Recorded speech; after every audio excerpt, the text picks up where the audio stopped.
Bonjour les petits maniaques, j'espère que vous êtes en pleine forme. Alors on a décidé cette semaine avec Clémence de vous parler d'un sujet délicat, l'arrivée d'un bébé à la maison. Alors c'est toujours un grand moment de bonheur, mais ça nécessite une super bonne organisation, surtout pour les vêtements de bébé. On peut vite être envahi et pas savoir comment gérer. Donc Clémence a trouvé plein de bonnes idées pour vous aider à bien organiser le rangement des vêtements de bébé. À toi Clémence!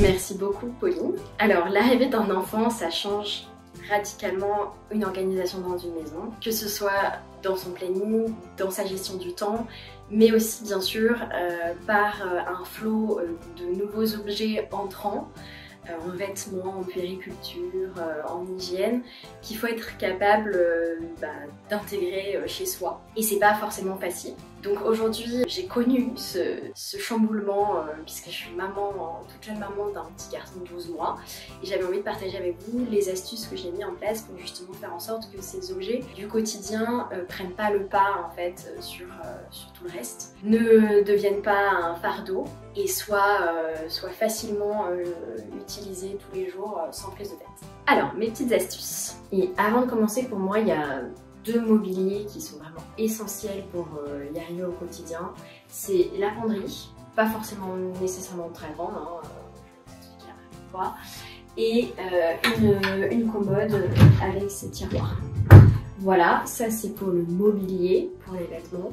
Et pour les accessoires, pour moi il y en a aussi deux qui sont essentiels. Ce sont ces petits cintres velours, vous voyez, qui sont adaptés à des vêtements taille enfant. Et ces petites boîtes en tissu. Vous pouvez en trouver différentes un peu partout dans le commerce, mais si vous voulez, je vous mettrai les descriptions de ces deux accessoires-là dans la description en bas de la vidéo. Et là, on va pouvoir attaquer les astuces. Le premier accessoire dont je vous ai parlé, c'est effectivement les cintres en velours. L'avantage de ces cintres-là, c'est qu'ils sont adaptés à la taille des vêtements pour bébé. Je vous montre par rapport à un cintre de vêtements adultes. Et aussi, c'est une question de gain de place, parce qu'effectivement, quand on compare avec un cintre en bois, vous voyez tout de suite, deux cintres valent l'épaisseur d'un cintre en bois. Donc c'est effectivement un gain de place. Ensuite, l'avantage de la matière velours, c'est que sur des vêtements qui peuvent être fluides, par exemple sur cette petite chemise, ça va éviter qu'elle ne tombe plus facilement. La matière va venir s'accrocher sur le cintre velours. Donc ça, c'est une bonne chose. Ensuite, une règle que je me suis fixée et que je vous conseille de vous fixer, c'est si au départ vous avez 20 cintres, vous devez rester toujours sur 20 cintres. Si à un moment donné vous avez besoin de racheter un cintre, c'est que potentiellement un tri est à faire. Est-ce qu'il y a des choses qui sont trop petites? Est-ce qu'il y a des choses qui sont en doublon, en multiples? Et on essaie de se fixer, voilà, je ne rachète pas de cintre, j'en ai 20 au départ et j'en ai 20 toujours.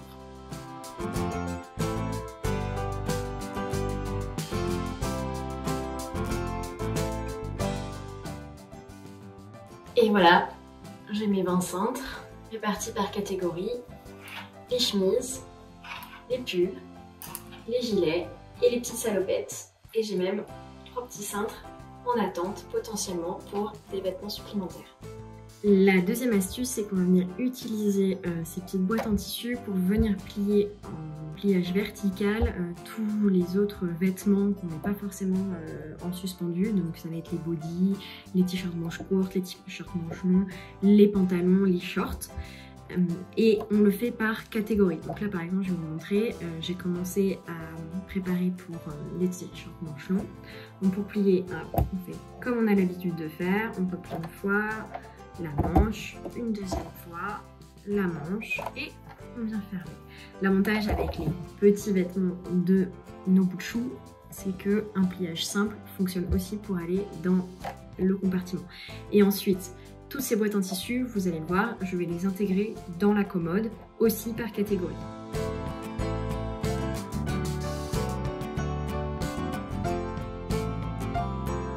Et voilà, on a tout plié, les pantalons, les jeans, les bodys, les t-shirts manches longues.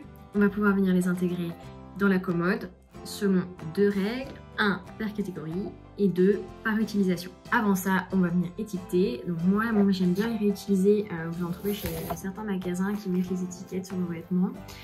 Donc ça permet de venir la réutiliser. Je la mets directement sur la petite boîte textile. Et vous avez effectivement l'âge, le mois et puis ce que c'est. Donc ici les t-shirts manches longues. Et si jamais vous n'avez pas, vous pouvez faire simplement une petite étiquette body 12 mois que vous allez venir intégrer ici. On est prêt, on va pouvoir intégrer dans la commode.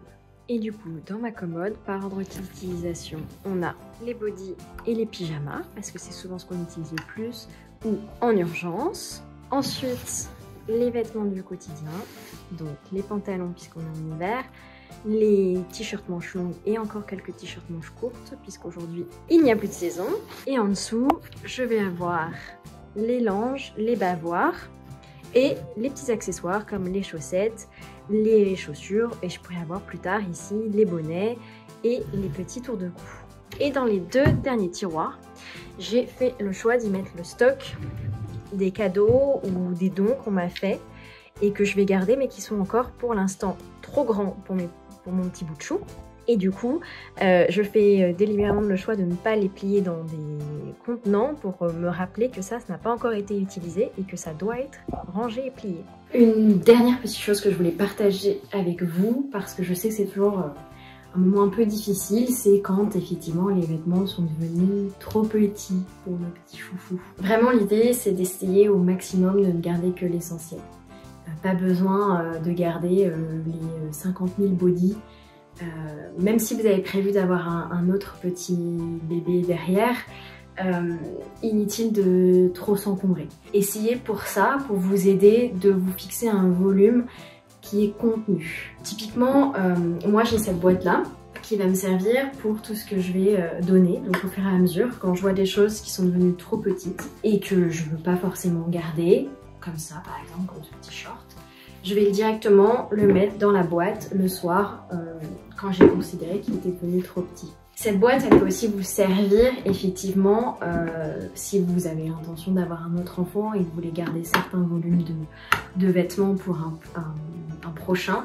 Mais c'est pareil, on essaye de ne jamais aller au-delà de cette capacité-là. Éventuellement un été, un hiver.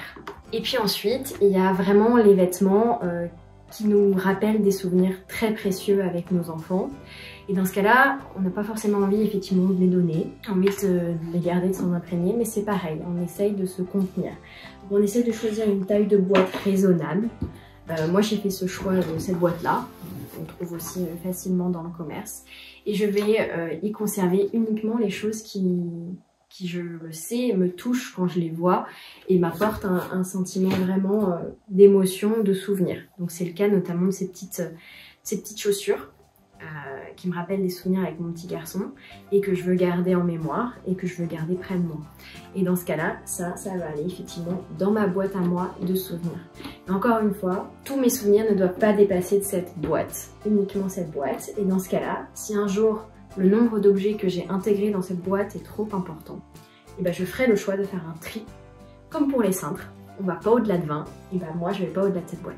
Et pour ce qui est de à donner, on essaye de se fixer tous les mois, ou en tout cas quand la boîte est pleine, d'aller faire le choix d'aller donner.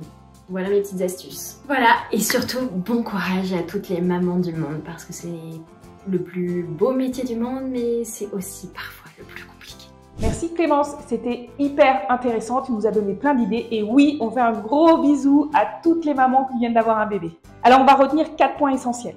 1. Le mobilier, commode, et si vous pouvez avoir une penderie, Clémence elle vous dit que c'est pas mal, mais il faut limiter le nombre de cintres. Si vous avez une grande commode, ça marche aussi parce que les vêtements bébés, on peut en plier beaucoup, donc c'est pas nécessaire, en tout cas obligatoire d'avoir une penderie. Deuxième point, il faut impérativement catégoriser les vêtements. Vous avez vu les pyjamas, les bodys pour gagner du temps au quotidien quand vous cherchez ce que vous voulez. Et aussi les ranger par l'usage, c'est-à-dire ce que vous utilisez vraiment tous les jours, il faut que ce soit facilement accessible. Le troisième point, ça va être de faire une boîte à donner, très important. En fait, souvent, les bébés grandissent très vite, donc il y a des vêtements qui sont trop petits. Donc au fur et à mesure, on peut les mettre tous les jours dans cette boîte à données. Dès qu'elle est pleine, on peut la donner à une autre maman, que ça va beaucoup aider. Et ça vous permet de désencombrer au fur et à mesure et de ne pas vous laisser envahir par les vêtements trop petits et de les réessayer 3 fois. Donc ça fait gagner du temps. Dernier point, c'est la boîte souvenir. Et oui, on a des vêtements un peu doudous qu'on adore, qui nous font penser à notre bébé, mais qui malheureusement sont trop petits. Donc on peut les garder comme souvenir. Donc ce qu'on vous conseille, c'est d'avoir une boîte par enfant.